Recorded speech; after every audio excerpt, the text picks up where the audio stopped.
How's it going? My name is Mir, and I'm a photographer from Texas, and welcome back to Photo Mode Perspective, where we look at photo modes in different video games, but through the eyes of a photographer. If this is a topic that interests you, please consider subscribing. Now with that being said, today we're going to be looking at Resident Evil Village, specifically the demo, because at the time of recording this, the game is just about to come out, so the photo mode's in the demo, so let's get started, shall we?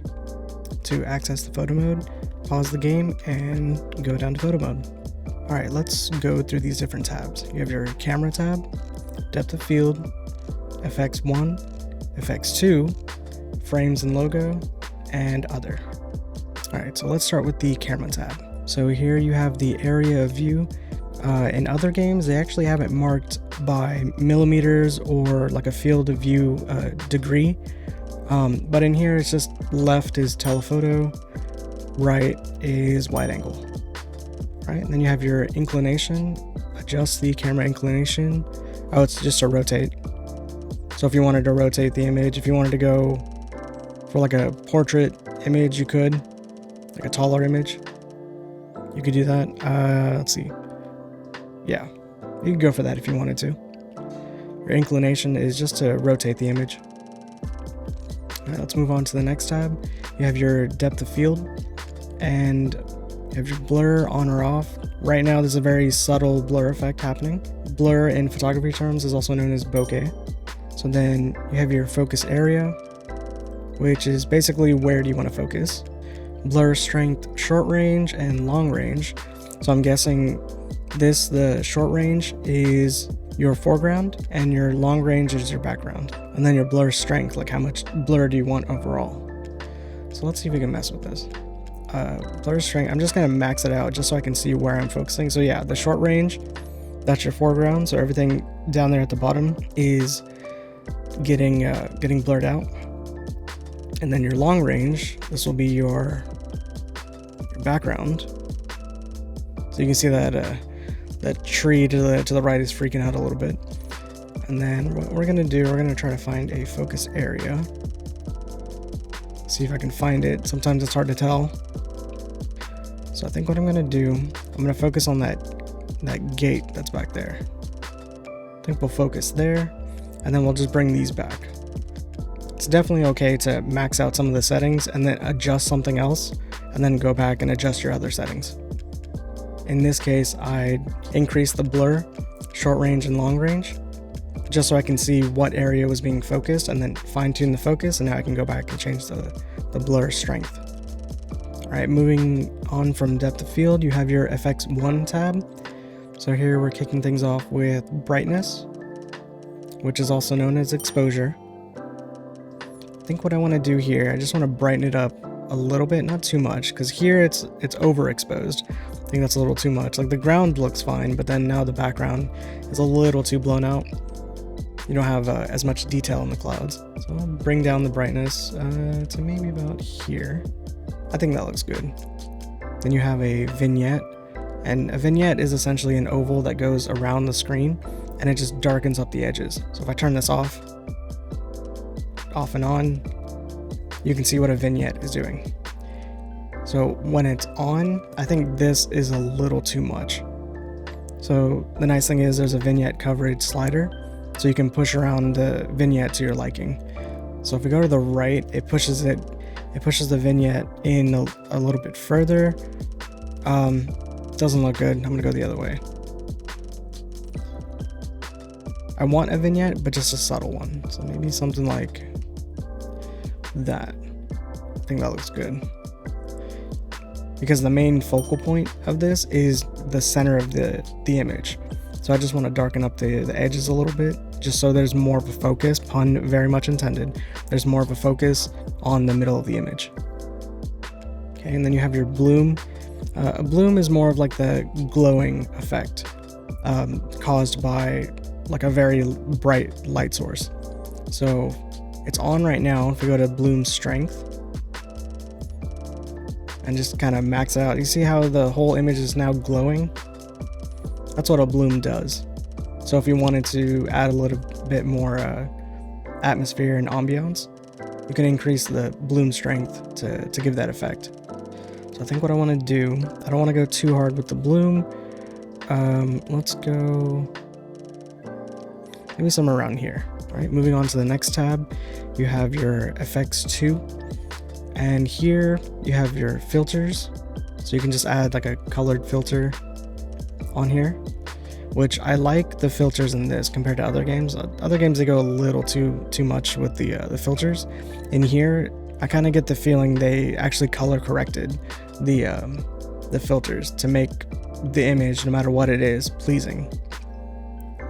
Because like all of these I think look really good, and all of them have a very unique look and feel to them. So the filters in this, yeah, big fan. Okay, and then you have your lens distortion. So if you have the lens distortion on, you can actually adjust or compensate the distortion in the image. So if I go to the right, I can kind of push this image in. Looks very strange now, but if I were to, let's say if I reset this back to the middle, go into camera, go to area of view, go all the way to the widest, it has this very like stretched out, this wide angle distortion has this very stretched out look to it. So if we go back to lens distortion, we can correct some of it to kind of flatten it out. So the lens distortion, I would say use it in conjunction with your area of view, because your wide angle and your telephoto side, they will have your wide angle distortion and your telephoto compression. But I want the wide effect just so I can see more of the image, but I don't really want the distortion. So in this case, what I would do, I would increase this part, the distortion strength, and just kind of even out the image a little bit. So now I get more in the image, but then I don't really get that distorted look. And you have your chromatic aberration.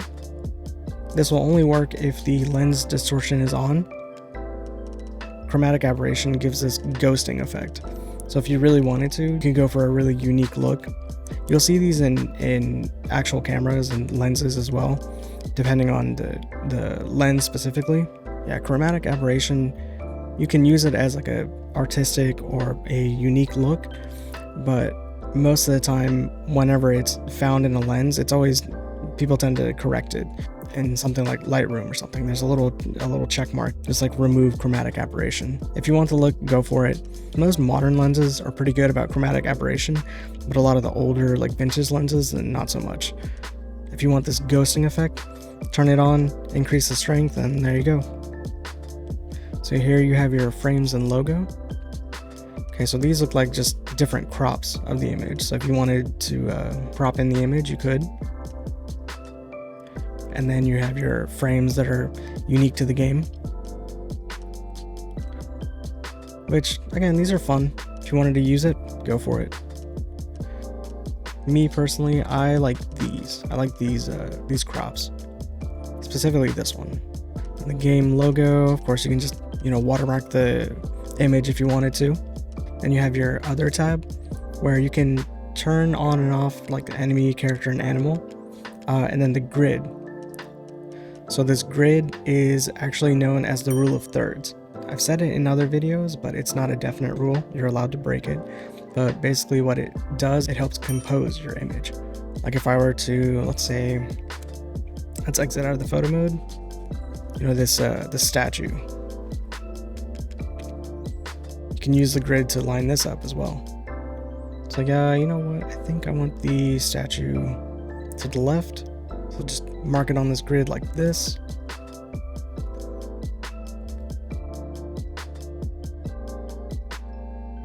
Or like that. Or in the center. Doesn't matter. The grids, they help you compose your shot. Alright, I think what I'm going to do is see what I can come up with.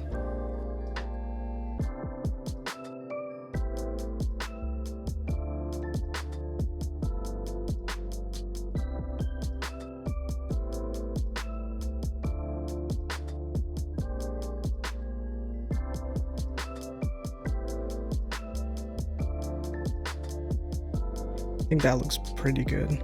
I'm pretty happy with this. Let's go ahead and save it.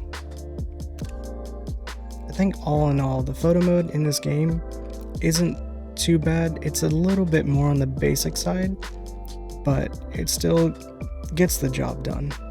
You can definitely have a little creative fun with it. It just feels a little limited compared to other big budget AAA games, but you can have fun with it. So I think you're set up to take better pictures in Resident Evil Village. If there's a game you'd like to recommend, please let me know. I would love to hear your suggestions. I think with that being said, I'll see you guys next time.